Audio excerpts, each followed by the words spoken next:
जय हिंद प्यारे साथियों, कंपटीशन वॉर के यूट्यूब चैनल में आपका स्वागत है। मेरा नाम है संदीप, उपस्थित हूं आपके लिए लेकर एक नई वीडियो।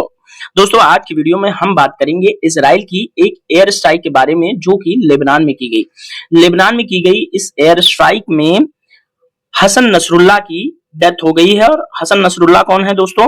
तो इजराइल बेस्ड एक संगठन है हिजबुल्लाह, जिसके बारे में मैं पहले भी चर्चा कर चुका हूं। उसी हिजबुल्लाह संगठन के प्रमुख हैं हसन नसरुल्लाह। इनकी इस इजरायली एयर स्ट्राइक में डेथ हो गई है। इसी पर हम विस्तार पूर्वक बात करेंगे।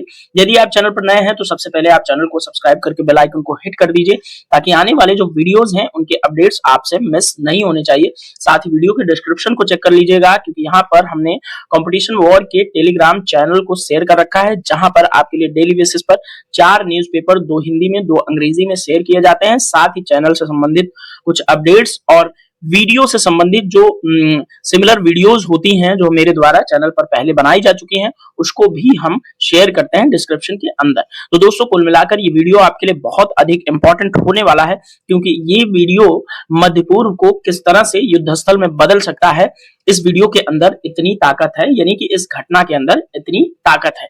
तो आइए इसी घटना के बहाने हम इजराइल और लेबनान के संघर्ष पर बात कर लेते हैं।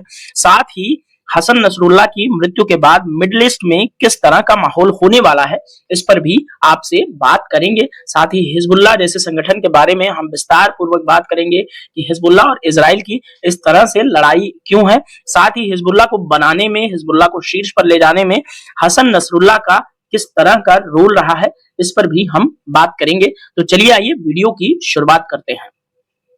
उन्हें बातचीत की शुरुआत न्यूज़पेपर की एक कटिंग के माध्यम से करेंगे, जो कि आपको स्क्रीन पर दैनिक जागरण के राष्ट्रीय संस्करण न्यूज़पेपर की एक कटिंग दिख रही है, जिसमें आपको स्पष्ट तौर पर लिखा हुआ दिख रहा है कि इजराइल हमले में हिजबुल्लाह प्रमुख नसरुल्लाह ढेर। अब यहाँ पर कुछ बुलेट पॉइंट्स पे बात करें तो हिजबुल्लाह मुख्यालय में शुक्रवार को हवाई हमले में गई जान। 50,000 लड़ाकों वाले विश्व के सबसे बड़े संगठन का नेता था हसन नसरुल्लाह। 2 महीने में इजराइल ने खत्म किया हिजबुल्लाह का पूरा नेतृत्व। ईरान को बड़ा झटका, कमजोर सुर में बदला लेने का किया ऐलान। आई होप आपको इतने हाईलाइटेड पॉइंट से ये समझ में आ गया होगा कि इस घटना के केंद्र में कौन सी बातें हैं। तो आइए हम एक एक करके पूरे न्यूज को अच्छे से डिस्कस करते हैं। तो यहाँ से देखिएगा, ये विश्व का सबसे बड़ा गैर सरकारी सशस्त्र संगठन है, जिसका नाम है हिजबुल्लाह।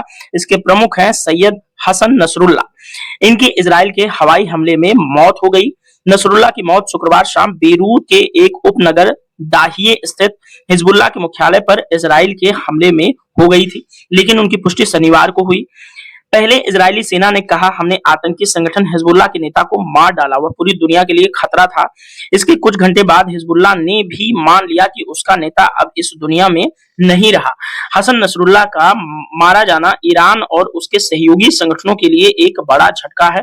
5 दिनों के राष्ट्रीय शोक की घोषणा करते हुए ईरान ने बदला लेने का ऐलान किया, लेकिन उसके सुर काफी कमजोर हैं।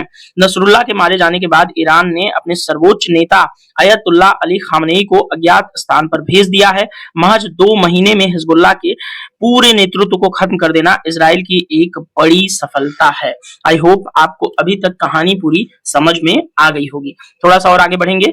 हिजबुल्लाह के खात्मे की शुरुआत 30 जुलाई को लेबनान में लक्षित बमबारी में सीनियर कमांडर फुआद शुक्र के मारे जाने से हुई थी। इसके बाद 20 सितंबर को बेरूत के इसी दाहिए उपनगर में इजराइल के हमले में हिजबुल्लाह के सैनिक प्रमुख इब्राहिम अकील समेत दर्जन भर से ज्यादा कमांडर मारे गए। बीते शुक्रवार 26 सितंबर को हिजबुल्लाह का ड्रोन कमांडर मोहम्मद हुसैन सुरूर मारा गया। शुक्रवार को हिजबुल्लाह का सबसे बड़ा नेता नसरुल्लाह मारा गया। नसरुल्लाह के साथ 6 अन्य लोग भी मारे गए और 91 लोग घायल हो गए। मारे गए लोगों में ईरानी एलीट फोर्स रिवोल्यूशनरी जो गार्ड है ईरान की, उसके डिप्टी कमांडर अब्बास नील फोरस भी हैं। और हमले में हिजबुल्लाह मुख्यालय पूरी तरह ध्वस्त हो गया। अभी जहां बॉम्ब गिराया गया उसकी तस्वीर मैं आपको पूरी स्क्रीन पर दिखाऊंगा, जिससे आप समझ पाएंगे कि इजराइल द्वारा किया गया ये हमला कितना घातक था।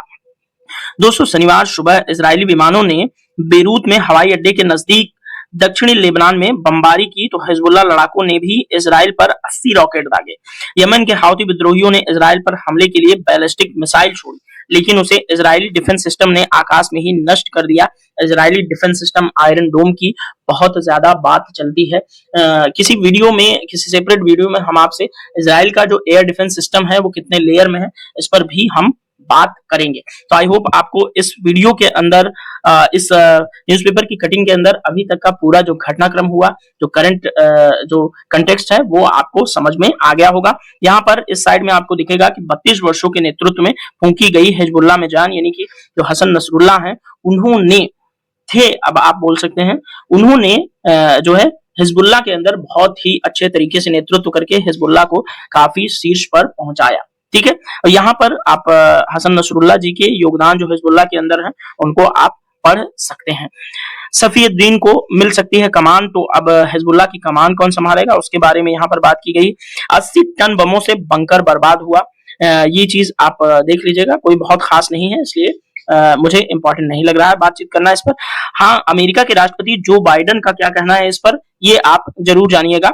नसरुल्लाह के मारे जाने से 4 दशकों के आतंक का अध्याय खत्म और मौत के शिकार हुए हजारों लोगों के साथ न्याय हुआ, ये अमेरिका के राष्ट्रपति जो बाइडेन का बयान है। ठीक है, क्योंकि जो बाइडेन के कहने पे, और आप कहने पे नहीं, आप ये कह सकते हैं कि पूरा समर्थन रहता है अमेरिका का हमेशा से इजराइल की इन एयर स्ट्राइक्स के पीछे।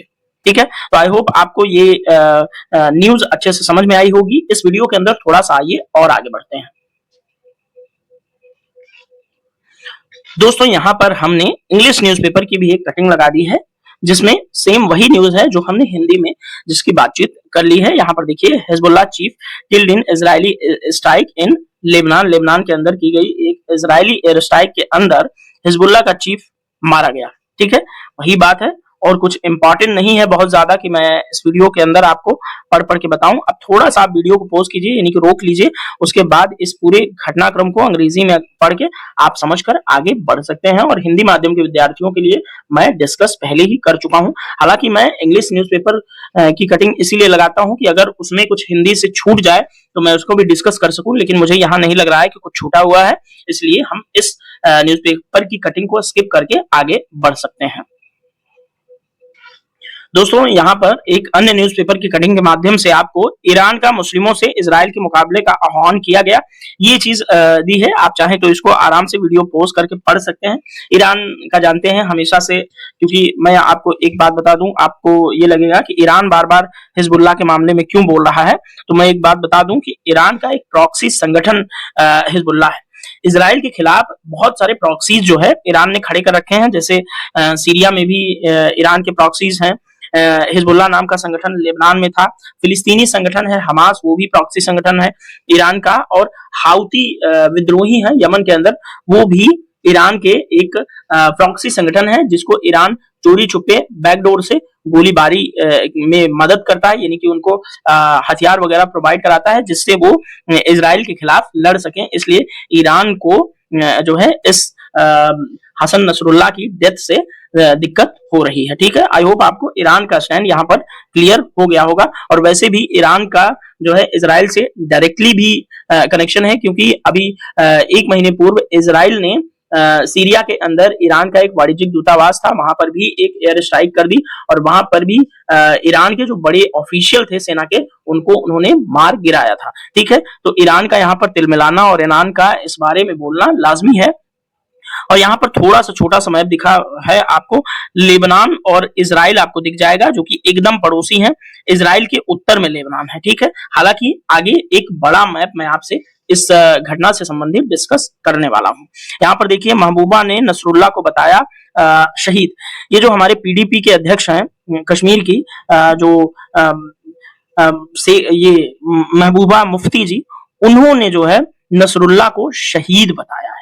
ठीक है, तो यहाँ पर कोई बहुत ज्यादा इंपॉर्टेंट खबर नहीं है, और ये खबर हमारे आंतरिक मुद्दों से संबंधित है, तो आप थोड़ा सा पढ़ करके आगे बढ़ सकते हैं। ठीक है दोस्तों, यहाँ पर उस घर की तस्वीर है, उस अपार्टमेंट की तस्वीर है जहां हसन नसरुल्लाह था, और ये इजराइल के बेरूत के अंदर स्थित एक जगह है, सॉरी लेबनान के अंदर एक जगह है जहां पर हिजबुल्लाह के चीफ यहाँ पर रहते थे। उसी को एयर स्ट्राइक के अंदर ध्वस्त किया गया है। और ये पूरा नजारा आप देख पा रहे हैं कि किस तरह का हमला जो है इजराइल की एयरफोर्स द्वारा किया गया था। ठीक है, चलिए और थोड़ा आगे बढ़ते हैं।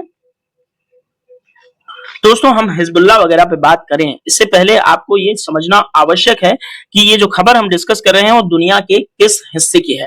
तो दुनिया का एक हिस्सा ये वाला आप हाईलाइट कर लीजिए, ठीक है, ये वाला, ठीक है। और यहीं पर आपको यहाँ पर छोटी सी जगह में इजराइल दिखेगा यहाँ पर, और इजराइल के जस्ट उत्तर में आपको यहाँ पर छोटा सा लेबनान दिखेगा, और ये दोनों ही भूमध्य सागर से अपनी बाउंड्री शेयर करते हैं। ठीक है, लेबनान के आप जस्ट बगल में सीरिया देखेंगे, जॉर्डन देखेंगे, और जो है यहाँ पर आप टर्की देखेंगे, और इराक यहाँ पर है। ठीक है, और इराक जो ईरान जो है, सॉरी ईरान यहाँ पर है। ईरान इराक में भी अपने प्रॉक्सीज रखता है, सीरिया में भी रखता है, लेबनान में भी रखता है, और यमन में भी, यहाँ पर देखिए यमन में भी रखता है, और यमन से मिसाइलें छोड़ी जाती हैं इजराइल के ऊपर। ठीक है, तो ये सारा घटनाक्रम दुनिया के इस हिस्से में हो रहा है जहां पर आपको लाल सागर दिखेगा, भूमध्य सागर दिखेगा, ठीक है, और टर्की दिखेगा। तो आई होप आपको लोकेशन क्लियर हो गई होगी। थोड़ा सा और डीप लोकेशन मैं आपको इजराइल और लेबनान की आगे दिखाने वाला हूं। दोस्तों, यहाँ पर इस मैप के अंदर यहाँ पर एक नक्शा लेबनान का है, एक है इजराइल का, और लेबनान के साउथ में आप देख पा रहे हैं इजराइल है। तो ये यहाँ पर देख रहे हैं लेबनान के साउथ में इजराइल है, और यहीं पर जो है माउंट मोरोन है इन दोनों की सीमा पर। ठीक है, और सीरिया का गोलन हाइट्स, और इजराइल से गोलन हाइट्स पर इस समय कब्जा इजराइल का है। तो ये इंपॉर्टेंट जगह जो है यहाँ पर गोलन हाइट्स जैसी जगह है जहां पर लड़ाई लेबनान और इजराइल के बीच चल रही है। और लेबनान की राजधानी है दोस्तों बेरूत। ठीक है, ये चीज आप जरूर याद रखिएगा। और इजराइल की राजधानी यरूशलेम है, ये भी आप लोगों को याद रखना चाहिए। डेड सी एक इंपॉर्टेंट लोकेशन आपको यहाँ पर दिखेगी, डेड सी, जो कि जॉर्डन और इजराइल की सीमा पर स्थित है।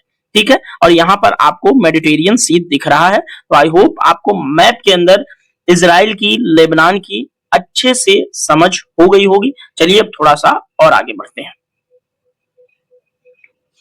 दोस्तों, जिस संगठन के प्रमुख थे नसरुल्लाह जी, उस संगठन के बारे में बात करना बहुत आवश्यक है, यानी कि हिजबुल्लाह के बारे में बात करना आवश्यक है।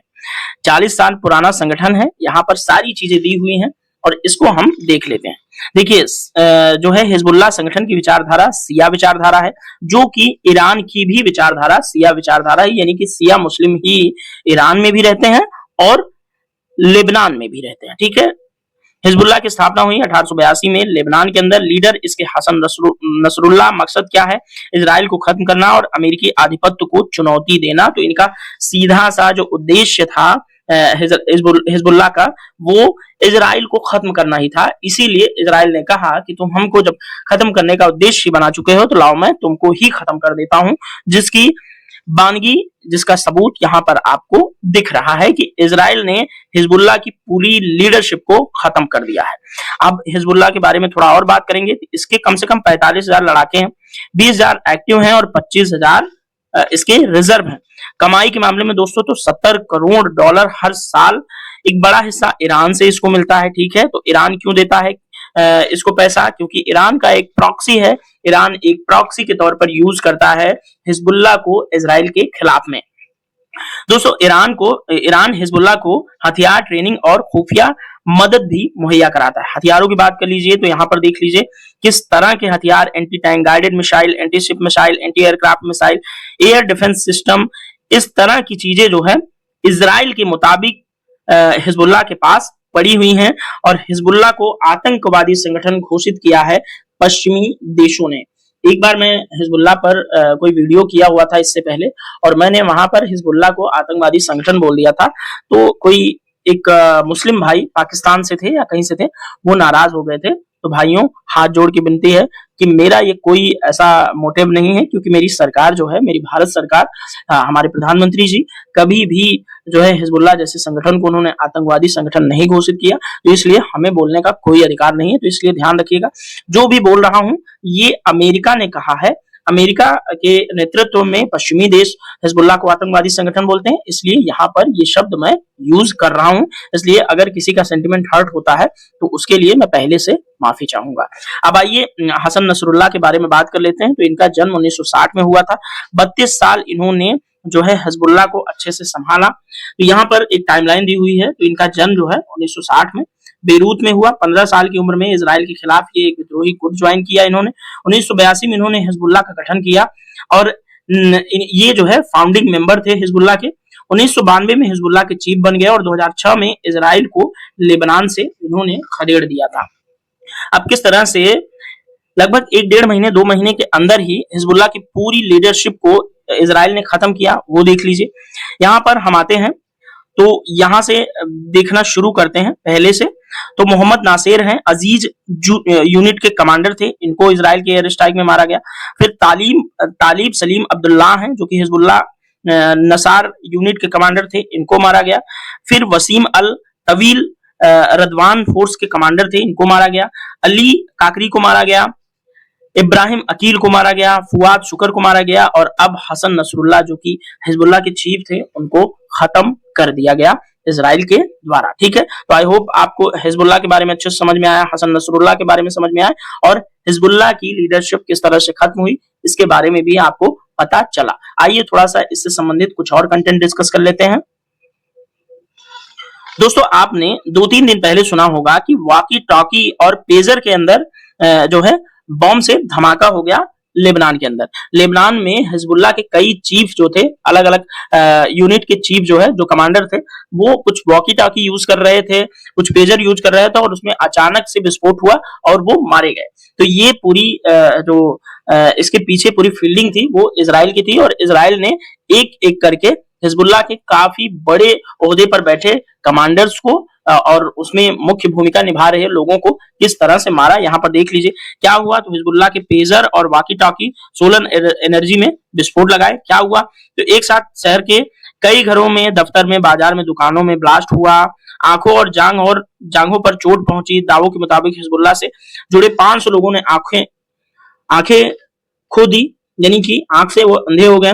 ईरानी राजदूत की भी आंख चली गई, समझ लीजिए। अब पेजर और वॉकी टॉकी में धमाका क्यों हुआ, तो हिजबुल्लाह के लड़ाके कम्युनिकेशन के लिए मोबाइल इस्तेमाल नहीं करते ताकि इजराइल उन्हें ट्रैक न कर पाए। ये पेजर और वॉकी टॉकी से बातचीत करते हैं जो मोबाइल से भी ज्यादा सिक्योर मीडियम है। अब इतनी बात आप समझ गए। आरोप किस पर है, तो इजराइल पर। दावा है कि इजरायली खुफिया तंत्र ने ताइवान की उस पेजर कंपनी का पता लगाया जिसने हिजबुल्लाह के लिए पेजर बनाए थे। इजरायली एजेंट्स ने हर डिवाइस की बैटरी में 3 से 15 ग्राम विस्फोटक लगा दिया। आगे क्या हुआ, फिर मिडिल ईस्ट में तनाव बढ़ेगा और हिजबुल्लाह ने कहा कि वह इसका बदला लेगा। हालांकि हिजबुल्लाह में कमांड स्तर से 5 से 7 हजार लोग थे। इस नुकसान के बाद फिर से संगठन खड़ा करने में कई साल लग जाएंगे और अब तो क्या ही संगठन खड़ा होगा कि हिजबुल्लाह के चीफ भी एक्सपायर कर गए हैं। तो समझ पाए यहाँ पर आपने कि किस तरह से इजराइल की खुफिया एजेंसी मोसाद ने एक एक करके सभी को मतलब अपने दुश्मनों को मारा। ठीक है, यहाँ पर देखिए पेजर से किस तरह से 10 दिनों के अंदर इजराइल में लेबनान में इजराइल के हमले हुए। यहाँ पर पूरी टाइमलाइन दी हुई है। 17 सितंबर 2024 से लेकर 27 सितंबर तक क्या क्या हुआ ये आप देख सकते हैं। यहाँ पर देखिए कि देश बनते ही अरब देशों से लड़ा था इजराइल। जब इजराइल की स्थापना 1948 के अंदर हुई, उसके बाद जो है यहूदियों ने फिलिस्तीन की जमीन पर इजराइल नाम से एक देश बनाया, लेकिन अभी इसे अंतर्राष्ट्रीय मान्यता मिलना बाकी था। अगले दिन ही 15 मई को अरब देशों सीरिया, मिस्र, जॉर्डन, इराक और सऊदी अरब की सेना ने इजराइल पर हमला बोल दिया। हालांकि अभी तक अपने आसपास के कंट्रीज से हुए सभी जंग के अंदर इजराइल अनडिस्प्यूटेड किंग बनकर उभरा है। और आगे की न्यूज आप स्वयं से जो है, ये इतिहास है, आप अच्छे से पढ़ करके चीजें समझ सकते हैं। थोड़ा सा यहाँ पर वीडियो रोक दीजिएगा और पढ़ करके इसको समझ के आगे बढ़ चलिएगा, क्योंकि मैं इजराइल के बारे में इतनी बार बता चुका हूं कि मेरे वीडियो देखने वाले व्यक्ति को एक एक बात जो है 6 डेज वॉर, 1948 का वॉर, सारा कुछ जो है मुंह जबानी याद होगा, इसलिए मैं बार बार उसको रिपीट नहीं करूंगा। दोस्तों यहाँ पर देखेंगे इजराइल के प्रधानमंत्री बेंजामिन नेतन्याहू का लेबनान के लोगों के लिए क्या मैसेज है, ये आप देख लीजिएगा। इजराइल जो है, इजराइल की जंग सिर्फ हिजबुल्लाह से है, लोगों से नहीं है लेबनान के। ये बात कही है जो प्रधानमंत्री हैं नेतन्याहू जी। ठीक है, इजराइल का वो लेबनान का ये जो है लेबनान का वो हेडक्वार्टर था बेरूत के अंदर, जहां पर 4 इमारतों पर निशाना बना करके हमला किया गया इजराइल के द्वारा। अब यहाँ पर एक तस्वीर आपको दिखेगी। इनको अगर आप सही से न्यूज पढ़ते हैं, समझते हैं, तो आप जानते होंगे ये आईजीसी जो है, ईरान का रिवोल्यूशनरी गार्ड, उसके जो है चीफ थे कासिम सुलेमानी जी। इनकी अमेरिका ने कुछ वर्ष पहले जो है एक ड्रोन हमले में जो है इनको मार दिया था। और उसके बाद ये हैं हसन नसरुल्लाह जी, और यहाँ है अयातुल्लाह अली खामनेई, जो कि ईरान के एक चीफ धार्मिक नेता है।